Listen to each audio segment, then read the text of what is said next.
Bonsoir tout le monde. Alors ce soir nous allons apprendre le Torah Or sur la parasha de Vaïgash. Alors, on va commencer avec la pticha. La pticha c'est l'introduction. De quoi parle la parasha? Bien sûr on en a parlé mardi, mais là on va voir un détail assez intéressant qu'il y a dans la parasha.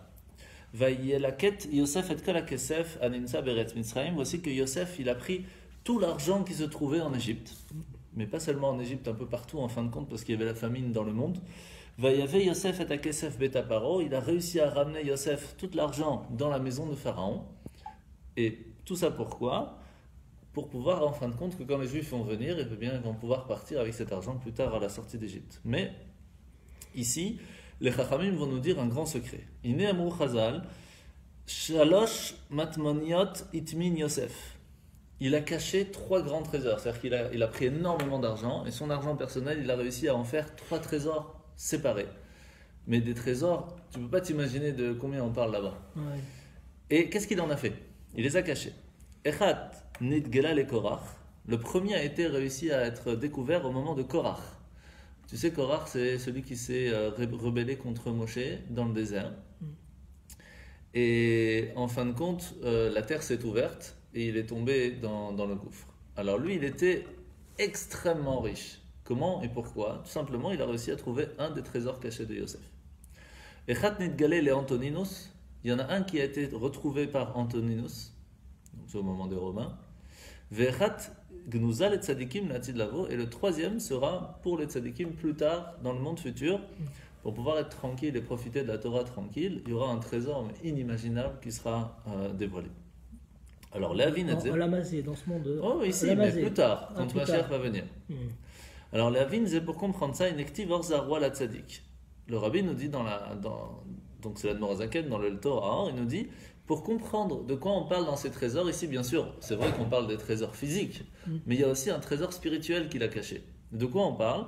On peut comprendre ça par un verset. Or Zarwa la Tzadik, que l'on dit, on chante souvent à Rosh Hashanah à Kippour. Or Zarwa la Tzadik ou leishchelev simcha. Alors, qu'est-ce que ça veut dire or? Donc c'est une lumière. Zarwa, ça veut dire du mot zoréa qui veut dire il a planté. La Tzadik pour le Tzadik. Alors, de quoi on parle ici? C'est tout ce qu'on va voir ce soir. Veyadoua de'ainu prinat or kadma de'ave nair miyaspe alma ad yasves alma.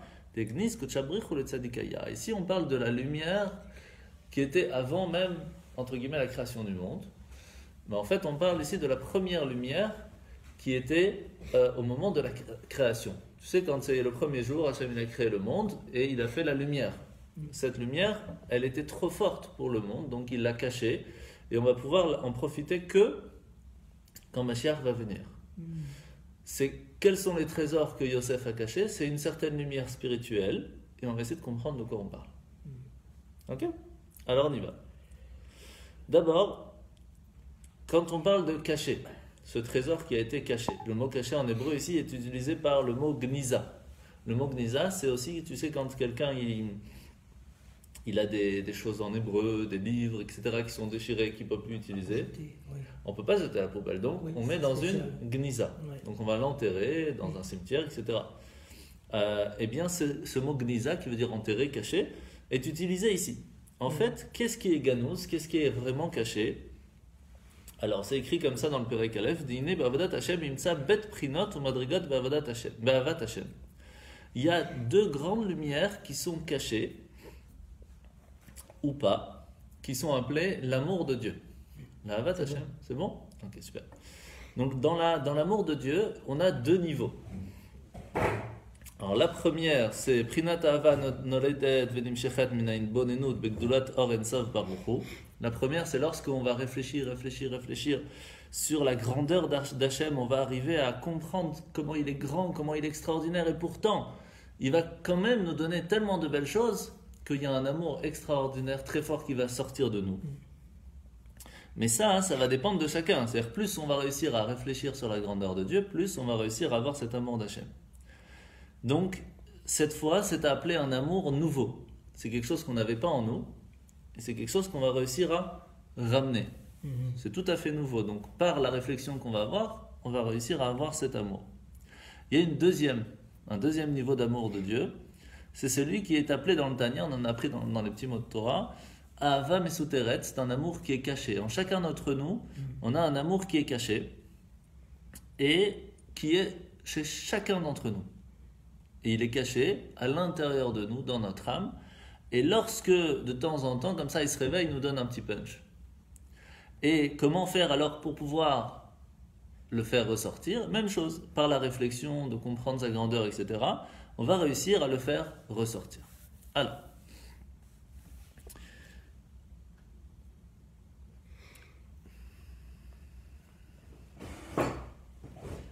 comment on peut comprendre ces deux sortes d'amour?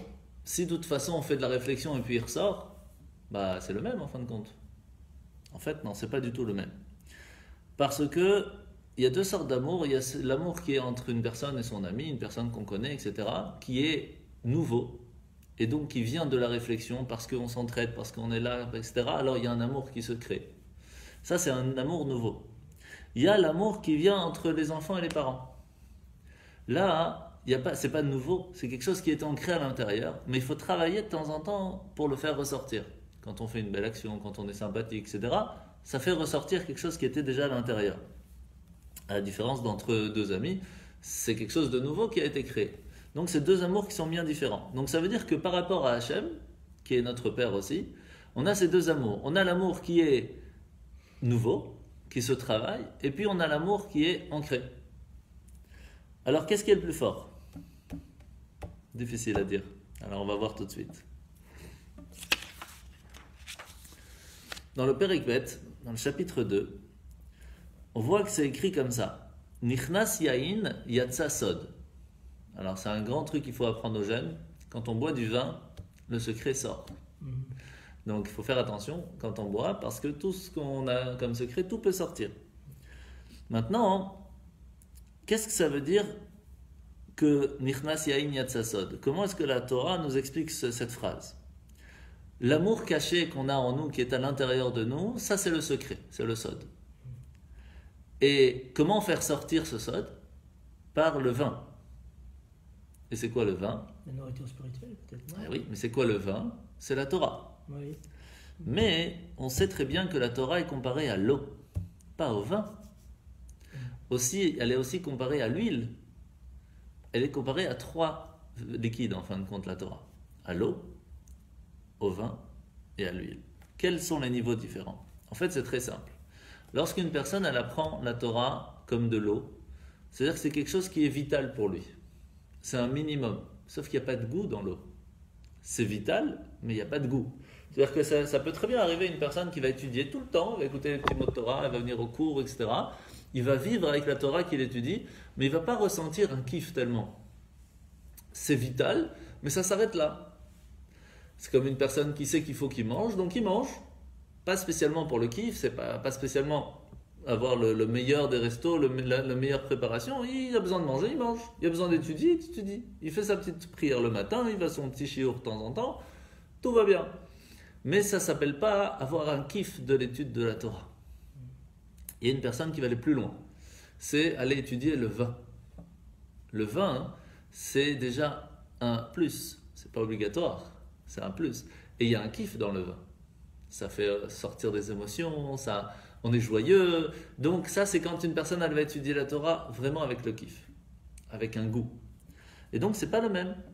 Alors l'huile, on va pas l'apprendre aujourd'hui parce que c'est plus par rapport à Hanouka, mais on n'est pas très loin. C'est quand une personne elle va être imprégnée par son étude, comme l'huile, quand elle s'imprègne, elle reste, on peut plus l'enlever. C'est un niveau un petit peu plus haut encore. C'est plus haut que le vin, mais c'est pas quelque chose qui se boit, c'est quelque chose qui doit se mettre dans quelque chose pour pouvoir y mettre. Donc c'est encore un niveau différent. Mais là on va parler de l'huile. Nichnas yain yatsa sod. Pour faire sortir l'amour caché qui se trouve à l'intérieur de la personne, il faut étudier la Torah, mais d'un niveau de vin. C'est-à-dire qu'il faut l'étudier avec kiff. Il faut que ce soit un kiff, il faut que ce soit une joie de l'étudier, pas simplement de façon vitale. Alors, en fin de compte, maintenant qu'on a compris que pour faire sortir cet amour caché, il faut avoir une certaine compréhension de ce qu'on étudie. Qu'est-ce qui est plus grand, en fin de compte? Celle qui est nouvelle, celle qu'on a réussi à faire de nous-mêmes, ou celle qui est cachée? Alors on pourrait penser que la nouvelle est plus grande, parce qu'il y a un effort derrière quand même. Et c'est vrai en soi. parce qu'il y a quelque chose de plus entre une personne, deux amis qui ont travaillé pendant des années pour être des amis, ils sont entraînés tout le temps. Cet amour, elle est forte. Et pourtant, un amour entre un père et un fils, c'est pas comparable. Quoi qu'il se passe, c'est jamais comparable.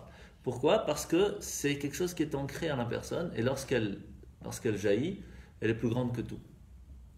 La même chose. C'est vrai qu'une personne, lorsqu'elle va réfléchir sur la grandeur d'Hachem, elle peut arriver à un nouvel amour, quelque chose de très fort, mais ça même qu'elle va réussir à s'attacher à Hachem parce que c'est notre Père, rien que ce niveau-là, il est plus fort que tout.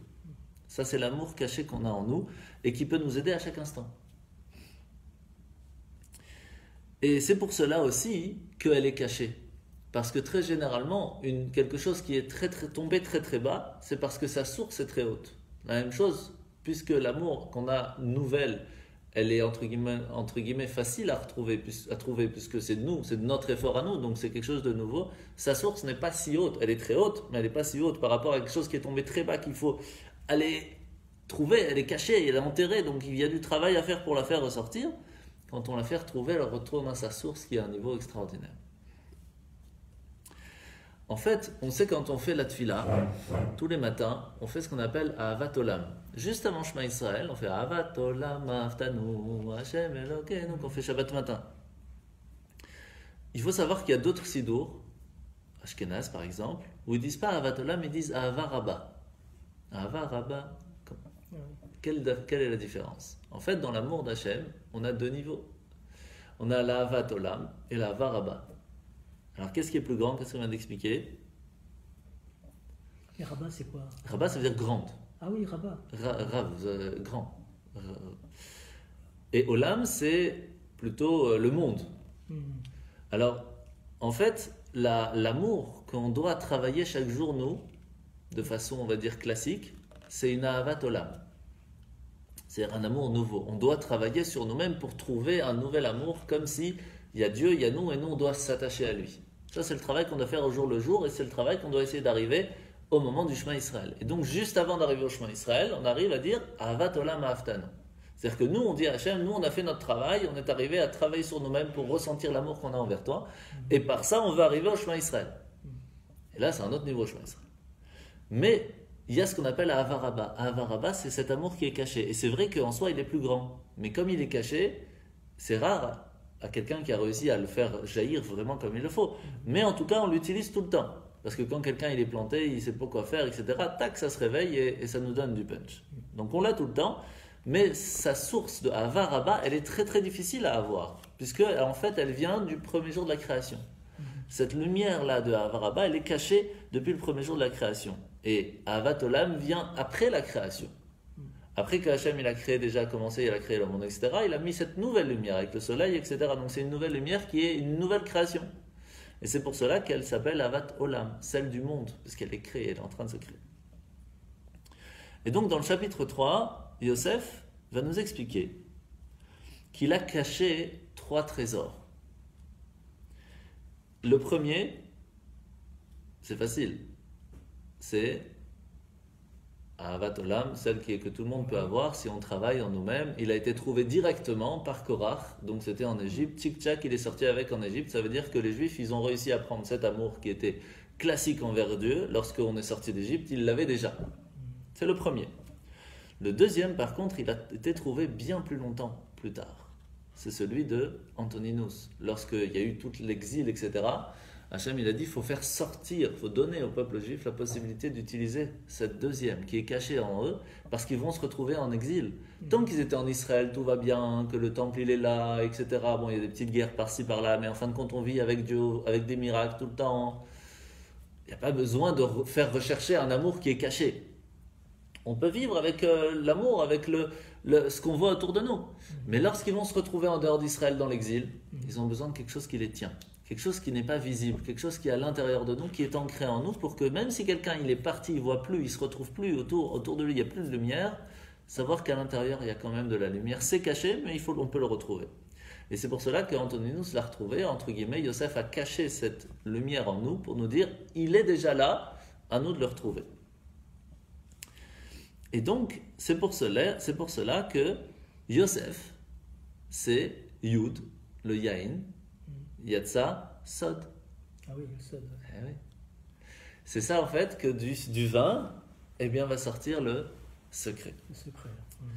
Et c'est pour cela aussi, comment on sait que Yosef Hatzadik, il est attaché au Yesod, à la base, en fin de compte, du peuple juif, parce que quand on parle d'un tzaddik, on dit c'est un tzaddik Yesod Olam.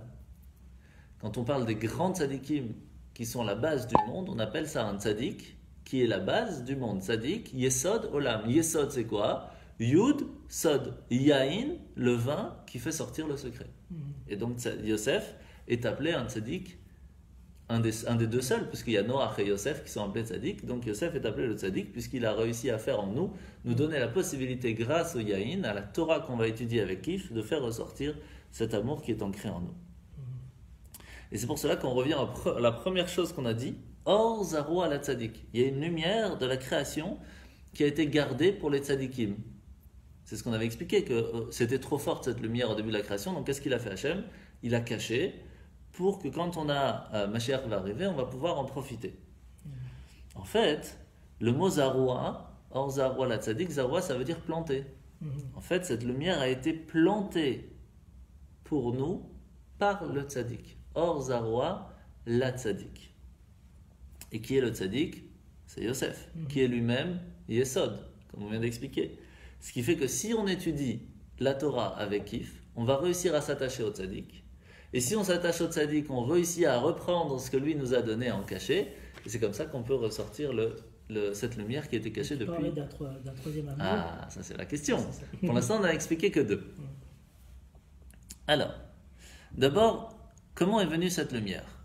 On va essayer de comprendre très rapidement.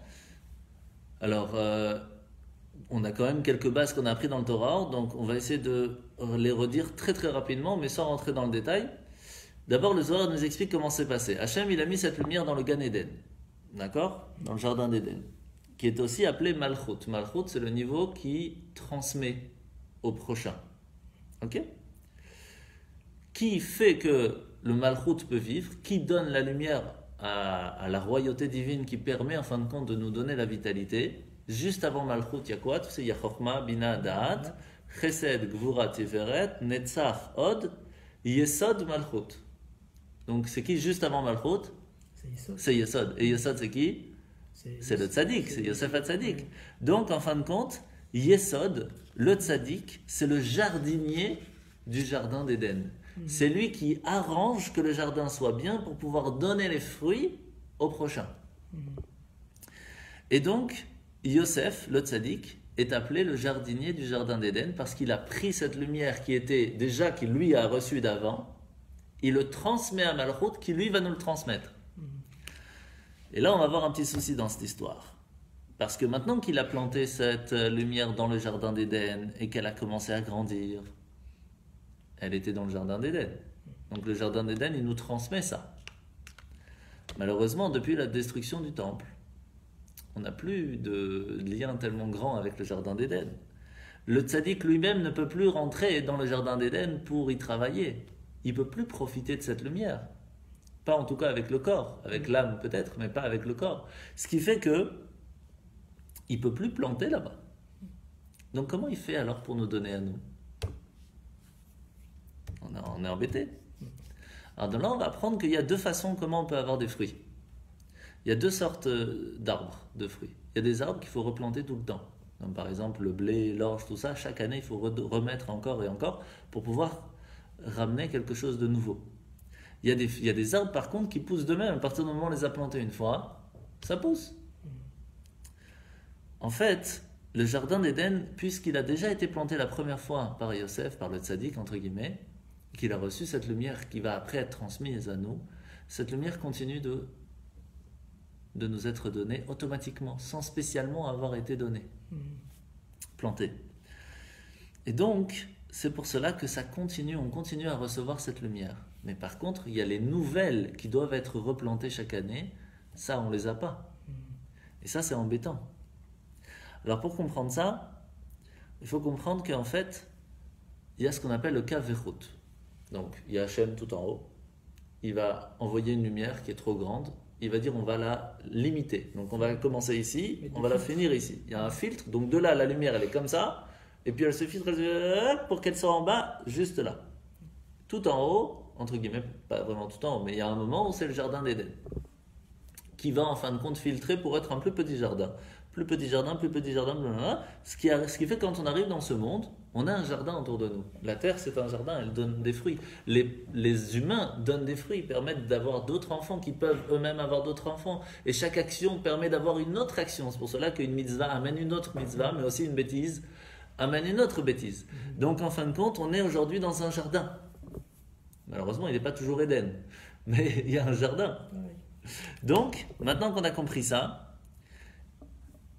les lumières qui étaient dans le jardin d'Éden, qui sont automatiques, ils continuent d'arriver jusqu'à notre jardin, donc ils sont cachés en nous. À nous de les faire sortir. Mais nous, on doit planter quand même. C'est à nous, dans notre jardin ici-bas, dans ce mini-jardin, on doit planter aussi des nouvelles.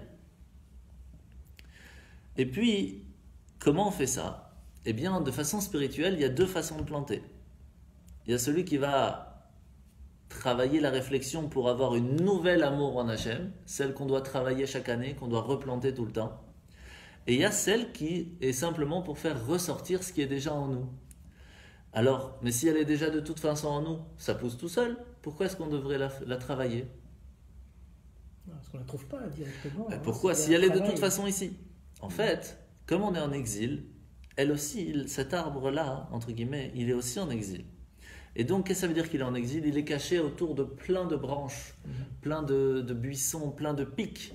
Et un jardinier, il est là pour faire quoi? Pour enlever les mauvaises herbes, pour pouvoir faire ressortir la rose ou les fruits qui sont ici. De la même façon, nous aussi, on doit couper les mauvaises herbes qu'il y a autour de nous, ce qui veut dire toutes les choses interdites. On enlève toutes les choses interdites, ce qui permet de faire retrouver ce fruit qui est déjà en nous, en fin de compte. Alors, pourquoi est-ce qu'on aurait besoin du jardinier aujourd'hui? Pourquoi est-ce qu'on aurait besoin d'un tzaddik? Parce que malheureusement, seul réussir à enlever les mauvaises herbes, c'est très difficile. Parce que déjà, on ne sait même pas ce qui est bon et ce qui n'est pas bon. Et donc, en fait, le tzaddik, il nous permet d'enlever tout ce qui est mauvaises herbes autour de nous pour nous faire retrouver ce qui est caché en nous. Donc, on a besoin de s'attacher au tzaddik, c'est obligatoire. Et c'est pour cela que, qu'est-ce qu'on a écrit ici? Qu'est-ce qui était marqué dans la paracha? Que Yosef va cacher 3 trésors. Mais 3 trésors de quoi? D'argent. L'argent, comment ça se dit en hébreu? Kesef. Et on a déjà dit dans une Timot Torah, je crois que c'était la semaine dernière, que Kesef, ça vient du mot Kisouf. Exactement, Chazak. Tu te rappelles, hein? Quand même, un peu. Tu feras un petit pourcentage. Mais c'est bien, c'est bien. Parce que, bravo, mais tu vois, quand on apprend un peu par-ci par-là, en fin de compte, on arrive à faire la lien. On arrive à faire un entier. Et donc, qu'est-ce que c'est qui souffre? C'est le désir. C'est le virus qu'Hachem il a mis dans l'argent, qu'on désire encore et encore et encore de l'argent. En fait, Yosef, il nous a mis ce virus à l'intérieur de nous, de l'argent, mais il nous dit, utilise-le pour avoir l'amour vers Hachem. Le même amour que tu as vers l'argent, utilise pour avoir cet amour vers Hachem. Et puisqu'il a caché 3 trésors, eh bien, on a le premier désir qui est caché en nous, qui est facile à retrouver, puisque à partir du moment où on essaye de l'avoir, on le trouve, c'est un nouveau. Il y a celui qui est caché, qu'on doit chercher quand même à l'intérieur, et il y a le troisième. Alors pour comprendre déjà, il faut savoir que Yosef n'était pas le roi d'Égypte, il était le vice-roi d'Égypte. Oui. Pourquoi vice-roi? Parce que Malchut, c'est le roi. Le vice-roi, c'est Yesod. C'est juste avant. Yosef, c'est Yotzadik. Yesod, là. C'est pour ça qu'il était le vice-roi. C'est lui qui donnait au roi pour donner aux autres, entre guillemets. C'est lui qui a tout géré derrière. C'est lui qui gérait l'histoire. C'est ça le tzaddik. Mais alors, c'est quoi ce troisième trésor?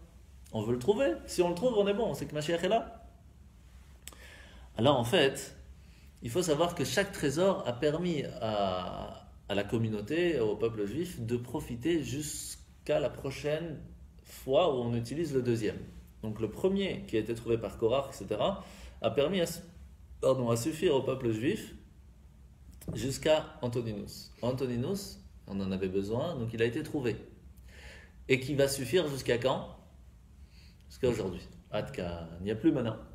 Donc, comment on fait aujourd'hui? On a besoin du troisième. Et le troisième, c'est celui de Mashiach. Lorsque la caisse est vide, on a besoin du troisième. Et ça y est, la caisse est vide. On a besoin. Mais il y a quand même Israël qui donne ses fruits. Quand même. Oui, mais ça ne change pas, bien sûr. C'est ça le business, c'est qu'on plante pour pouvoir, prendre. Mais il manque, c'est plus possible. On voit bien que c'est très difficile pour tout le monde, que ce soit façon physique, matérielle, mais surtout spirituelle. On voit bien que c'est très difficile aujourd'hui. Ouais.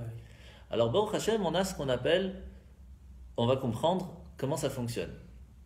En fait, on a dans les 10 forces, dans les 10 lumières, dans les 10 mondes, on a les 3 dernières, avant Malchut. Donc avant Malchut, on a Yesod, avant il y a Od, et avant il y a Netzach. Non, Netzach, Od, Yesod. Oui, c'est ça, Netzach. Ça se dit Nei. Netzach, Od, Yesod. Ça, c'est le niveau qui est très proche à nous. C'est le niveau que si on réfléchit un petit peu, si on se rend compte de la grandeur d'Hachem, et que tout ce qu'il nous donne, tout de suite on a un amour vers lui. C'est le plus facile, c'est le premier qui a été caché, le plus facile à retrouver, celui-là c'est bon. Celui d'au-dessus, c'est Chesed Gvura Tiferet. Chagat. Chesed Gvura Tiferet. Celui-là est plus difficile, il est plus loin de nous, il est plus caché. Donc celui-là, il était retrouvé plus tard, pour la galoute, pour l'exil. On a besoin de ce trésor, de l'amour d'Hachem, du Chesed, de la bonté, qu'il soit gentil avec nous même si on n'est pas au top. Et ça, on en a besoin dans la galoute. Ça, on a besoin ici, on n'a pas le choix. Et surtout, ce Tiferet, ça veut dire cette possibilité de voir que même si on fait des bêtises, on fait quand même des bonnes choses. Et donc, il nous arrange le coup pour qu'on réussisse à tenir dans l'exil. Ce niveau d'amour caché qu'on peut retrouver en nous est très important, mais on en a besoin pendant l'exil. Il y en a un troisième. Qu'est-ce qu'il y a juste au-dessus? Chokhmah, Bina et Da'at. Ça fait Chabad. Ah oui. Et donc le troisième, celui qui est caché, celui qu'on en a besoin pour Mashiach, c'est Chabad. Ah oui. C'est Chabad, c'est pas compliqué. Et donc en fait, la Chokhmah, la force de la connaissance divine qui se trouve dans la Chassidoute, qui se trouve dans la Kabbale, qui se trouve dans Chabad, c'est ce qu'on a besoin pour les temps de Mashiach.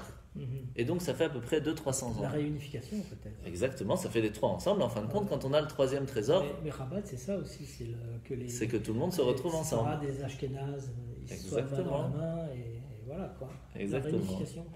Mais par quoi?